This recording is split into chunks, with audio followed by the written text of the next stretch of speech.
whole ecology kind of revolves around the player. And that took a combination of playtesting, and it took a combination of just lots of revisions on the technical side. The original design we had for the game really was a bit different. It was more disconnected from the player. So these creatures were just wandering around, fighting each other, and the player really was the wild card. And we've kept that behavior, but we subtly tweaked that behavior.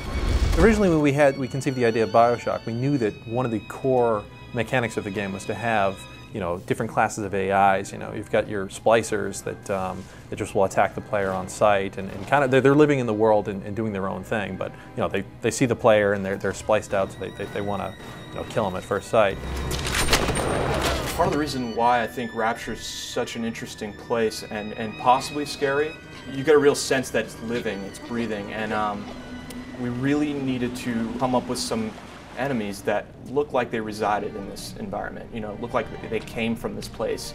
Rapture's gone to hell! We found early on that it wasn't exactly terrifying when a giant squid comes out and you're standing in the middle of a restaurant. You know, you kind of wanted to see the twisted waiter come at you. And see how he had been disfigured through this war over Adam. The sort of emergent behaviors in this game was another one of our key goals. We wanted to create AIs that reacted in interesting and unpredictable ways. Getting the AI ecology to work both technically and as like a visceral experience for the player was a big challenge. We've made the splicers quite unique in how they react to you and how they react to your powers, so that when you light one on fire, it'll run to water. It's trying to survive. We wanted to take a different, put a twist on the shooter, and have AIs in the world that didn't necessarily care about you unless you chose to interact with them. And it just, again, it lends itself to, or creates a world that feels lived in, and to have these AIs that don't necessarily care what the player does. Through trial and error, what we tapped into was a very old relationship that people are familiar with. From the time of Frankenstein, you know, through stories, you know, through our history, there is this concept of the benevolent but big and dumb protector, you know, with the, you know, protecting their small friend. And so I think it's something that people respond to almost immediately visually.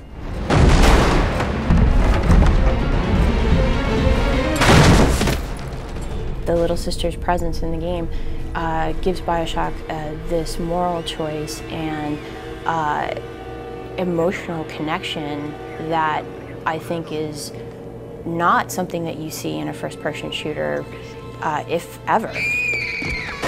And here you are interacting with these little sisters, and they're, you know, yes, they have orange eyes, but then when you kill the big daddy who's protecting them, and you just hear them wailing, "Mr. Bubbles, please, why won't you move?" And you're just kind of like, what did I do?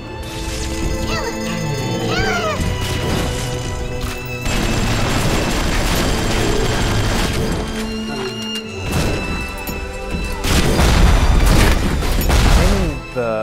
The ecology and taming the big daddies and little sisters, and being able to know how they're going to behave and how they're going to move through the space is one of the great challenges of designing the levels in BioShock.